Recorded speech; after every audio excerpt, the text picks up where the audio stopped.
Even Conan O'Brien has had enough of the TDS comedy that's taken over the industry and destroyed ratings, including late night. Conan O'Brien firing a major flare against Stephen Colbert and Jimmy Kimmel. It's a new interview. We've got it. We'll show it to you. Let's dive in to the anti-TDS.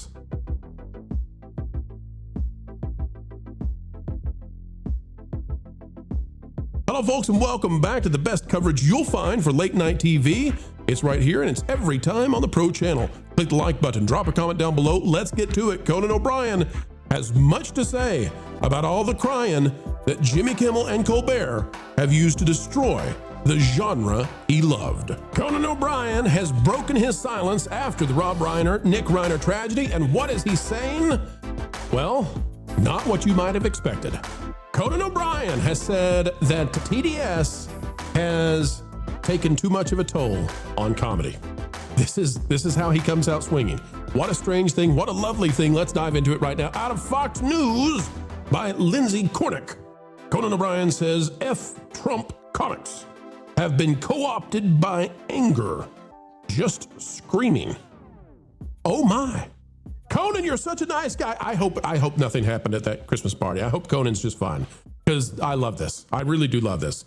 Now, as we read this, I want you to know that Conan is going to throw a life raft to Jimmy Kimmel because he does not want the drama, and for our Canadian viewers, the drama of a fight between Jimmy Kimmel and himself. But essentially, this entire article and this entire interview with Conan, the man who dances like only a mannequin can, he is going after the Kimmels, the Colberts.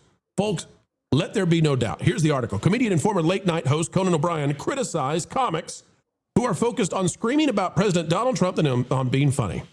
During an interview with the Oxford Union on Tuesday, prestigious, O'Brien was asked about Trump's impact on comedy. He disagreed with the idea that Trump as president was good for comics, claiming that Trump's habit of talking crazy made it difficult to pin him down for satire or parody. He added that the opposite position, constantly attacking Trump for his comments, also undermines comedy. There's Conan. Look at Conan. Conan still got the flip of the hair. That's not bad. He's in his 60s now. Well played. Some comics go the route of I'm just going to say F Trump all the time, or that's their comedy. And I think, well, now you're being co-opted because you're so angry. You've been lulled. It's like a siren leading you into the rocks. You've been lulled into saying just F Trump, F Trump, F Trump. Screw this guy. And I think you've now put down your best weapon, which is being funny, and you've exchanged it for anger. He continued. And that person, or any person like that, would say, well, things are too serious now. I don't need to be funny. And I think, well, if you're a comedian, you always need to be funny. You just have to find a way. And you just have to find a way to channel that anger into a way, because good art will always be a great weapon, will always be a perfect weapon against power. But if you're just screaming and you're just angry, you've lost your best tool in the toolbox. Now, you folks may be wondering why. Why are they not just playing Conan saying this? Well, because it was recorded at Oxford, and we're not sure about the copyright and all that and fair use, so we're just going to read it to you, okay? That's what Conan had to say. Panel, this is amazing to me. We'll start with Derek tonight. Derek, Conan O'Brien essentially just flaying what Jimmy Kimmel is trying to do every single night. Jimmy Kimmel has destroyed late night TV. The ratings are in the gutter. He's getting awards, but Conan O'Brien is no fan of what's been happening to a genre that he loved and championed for. Derek, your thoughts on what Conan O'Brien is saying, and will Conan take now crossfire? Will people fire back at him, and will there be a backlash? Oh, I'm probably sure it's already happening. You know, eventually there will be backlash. Anybody that seemingly sides with Trump or, you know, against TDS and says, hey, all of this Trump derangement is not really good for business. Anybody that does that is probably already on the bad naughty list. You know, that's basically how it goes. I think that he's 100% correct. It seems like nowadays the late night audiences, they're everything that they do is not for laughter. It's not for fun. It's to get applause from the audience. They want everybody to clap. All right, for whatever it is that they're saying. And so attacking Trump for certain people, it's just going to gain applause. Like, oh, yes, yes. But it's like, none of this is funny. All right. None of this is what you're saying is funny. And the second part of this, that they attack Trump, but they don't attack the other side. All right. And that's when real good late night comedians, they were always good at attacking both sides. And now it just seems like everybody's focused on one side of the aisle and not the other side. And they won't dare say anything negative about the other side. So that's where they're really falling off, besides not just being funny, because the goal is always to be funny. and none of these guys are funny. That I've never thought. I don't think they're trying to be funny anymore, Derek. Yeah, I've never thought they were the greatest comedians anyway, Pro. But at the same time, at least they played both sides of the aisle and they didn't try to pigeonhole one particular politician. But it seems like that's what everybody's doing these days. So yeah, I think Conan O'Brien's 100% correct. I honestly think many of these people have stopped trying to be funny. I don't think that's their intent. Like with Jimmy Kimmel and his wife, who is his producer, aka nepotism, I don't think that he spends time wondering if it's going to be well received and humorous and make people laugh. I think it's just political partisan venom every single night. I'm being told that we have clearance to play a brief snippet here. Okay, so we're going to play a little bit of Conan O'Brien. This is being hosted by MRC. I think that's the Media Research Center is the name of that one. So I'm hearing that we've got the ability to play this. We'll play just briefly under fair use. This is Conan O'Brien at Oxford speaking about what has happened to comedy and how comedians have frankly given up. He's got to be talking about Colbert and Kimmel. I mean, there's just no way around it. There are no comedians who are more obsessed with Donald J. Trump than Jimmy Kimmel and Colbert, and Kimmel leads. Here's what Conan has to say about all of it. We have a similar situation in comedy, which is people saying, we've got a great Trump sketch for you. In this one, he's kind of talking crazy. And he's saying stuff, and he tears down half the White House to build a giant ballroom. And he says it's going to be the new Mar-a-Lago. Yeah, no, that happened yesterday. Oh, well, where's my check? You don't get a check. Come back to me and tell me when you've got an idea. And so comedy needs a straight line to go off of. And we don't have a straight line right now. We have a very bendy, rubbery line. We have a slinky. All right, pause right there, because what Conan is trying to do is he's trying to give an out to these guys, Lauren. I want us to take that out away, because, Lauren, there was no straight line the last 4 years. We literally had Weekend at Bernie's at the White House. And I don't care what your political beliefs are. Everybody in this country knows that's true. There's nobody listening to my voice right now who says, oh, come on, bro, that's too far. Joe Biden was clearly all there. No. Well, that's not the point. It's that they treated Joe Biden as though he was sacrosanct. It doesn't matter if he was all there or not. You're supposed to poke holes at whoever the guy is. I reject the premise that you can't make fun of Trump because he's just too crazy. It's like that actually makes it easier. The problem that they're having is not that you can't make fun of Trump.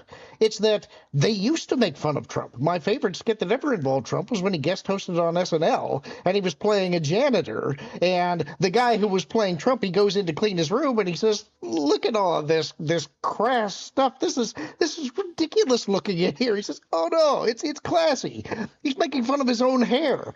The thing is, it's Trump being in on the joke, and you've got to go along with him. That's what they refuse to do. Yeah, and there's a funny thing about this, too, because Rob Reiner, big-time friend of Conan O'Brien, Rob Reiner, in the situation that happened, of course, which is a tragedy, but Rob Reiner was at the Conan O'Brien Christmas party. Conan O'Brien probably didn't care for the way that President Trump responded to the passing of Rob Reiner, but Conan O'Brien still not giving in to the derangement that people like Kimmel and Colbert do every single night. And I think that really speaks, to the maturity, which really is saying something. I mean, this is the guy who brought us Triumph the Insult Comic Dog and a bear that does things that, well, I don't think we're going to talk about on the Pro Show. MJ, I got to say, I think that just outside of Kimmel and Colbert, maybe comedy is ready to heal. What do you think? Well, I heard for a long time that late night shows are just dying because you guys all made valid points. We used to make fun of the left and the right.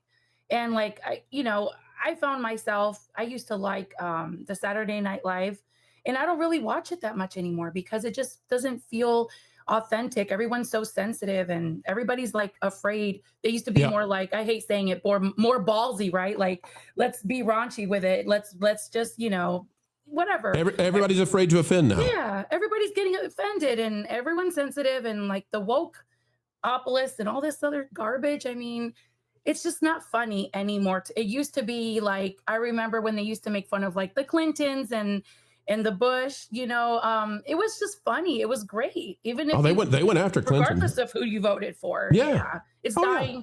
Late night is dying and it's sad. It is, and it's going to go down because of these people. But Ron, it may survive under the banner of Fallon and Gutfeld. After all the other guys are gone, Fallon's still going to be there. He's got a contract through 2030. I don't think NBC is going to pull it. And then after that, you've got Gutfeld, who's doing fine. And maybe there will be somebody who slides into a new slot and says, you know what? I can do this on network TV. I can revive this thing. We don't have to make it be MS Now at 11:30 p.m. I mean, Craig Ferguson could come back. That would be great. I want Craig Ferguson and Arsenio Hall together. Oh my gosh. Right? I love the Arsenio Hall show.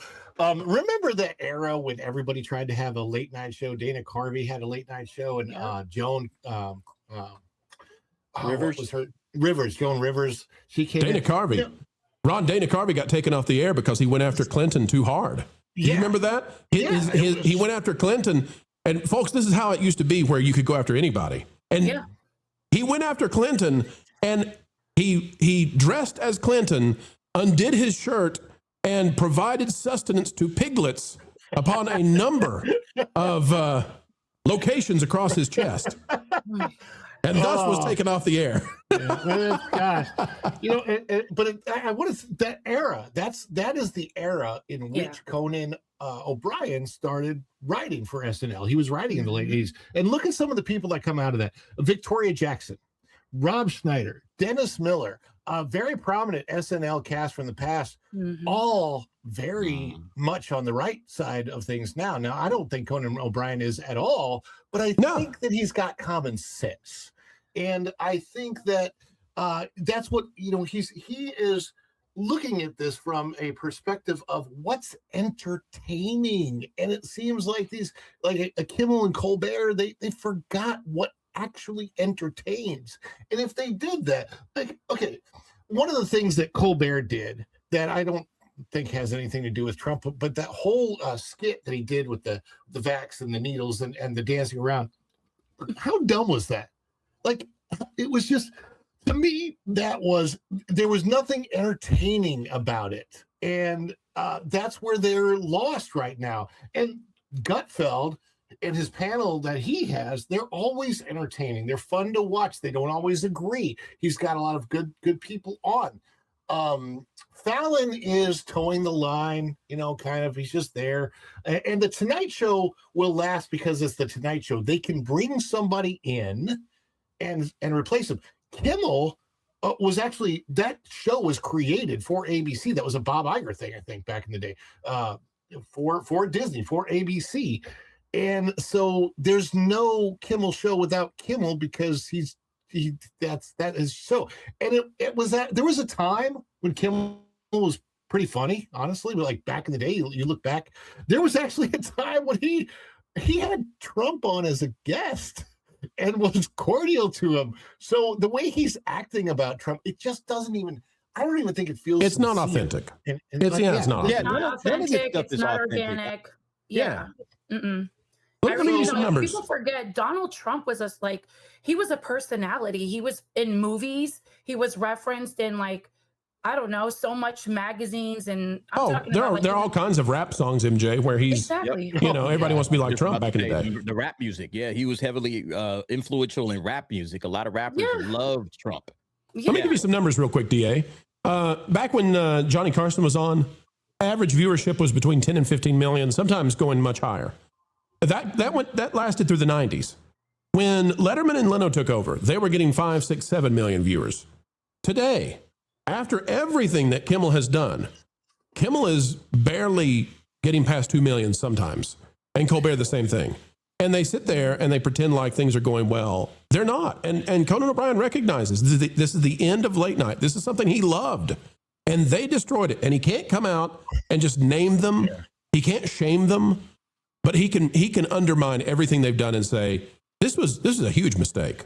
Yeah, he's calling it out because they decided to go into political ideology and make that the crux of their programming instead of actually just entertaining people, which we see in Hollywood all the time. We're seeing the exact same thing going down in Hollywood where it's all about the message. There's probably people that wanted to make a joke or two about Joe Biden, but they knew how it would come off. All right. Oh, if you attack Joe Biden, oh, you must be MAGA. That would have been the common refrain. You must be on their side. Even people that try to criticize Democrats and say, hey, you guys aren't doing this right. they're immediately castigated and they're called, and that's what everybody wants to avoid, right? Everybody wants to avoid being painted with that MAGA brush in Hollywood. So they'll avoid criticizing or making jokes about what's considered the right side, which is the left side in their eyes, because they just want to be on the good side. They don't want any, feedback. They don't want anybody hating them. And so they've gone so far down the TDS like timeline and tunnel that we're getting to the point they probably don't know how to dig themselves out. Has anyone else they would probably be scared to death to make a joke at this point. Has anyone else seen the meme going around where Trump has jumped into the ocean and he's saving a child from being eaten by the sharks, and the people on the shore are like, why is Trump starving the sharks? But that's the thing, right? Like Trump and the right lean into the joke and they have fun with it, right? Yeah. They lean in on all the memes and everything. Yeah. All the fat JD Vance memes that are out there, they're hilarious. We love it. And JD Vance leans into it. They understand, don't take it too seriously. Have a good time. Have fun with it. And that's what these late night comedians should have thought about. But, and Conan's calling it out. And he's right to call it out. Yeah. I'm going to play something that I hope doesn't get us any kind of trouble. I don't think it will. This is where we are right now. South Park has basically given up on being funny. I mean, they really have.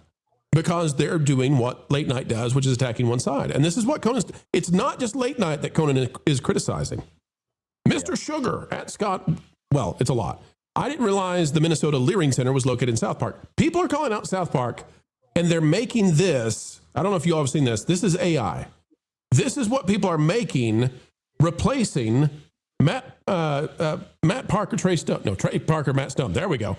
Replacing them because they're too afraid to touch this stuff now. And so the fans of the show and what it was in the late 90s and the 2000s, they're like, screw this, we'll do it. Here's a clip from it. Here at the South Park Leering Center, we're not just retarded, we're Minnesota retarded. Ilhan Omar was educated here, and she's completely retarded.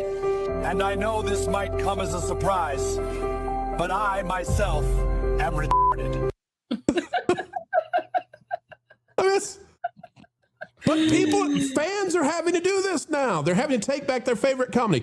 YouTube, please forgive us for that one. We meant no ill will, none whatsoever. We're joshing around YouTube, joshing around. And people are making stuff on like AI. Have you guys seen the stuff on X regarding like the whole deal with the Venezuelan issue with like Puff Daddy? I mean, they are really killing it on AI with the whole thing.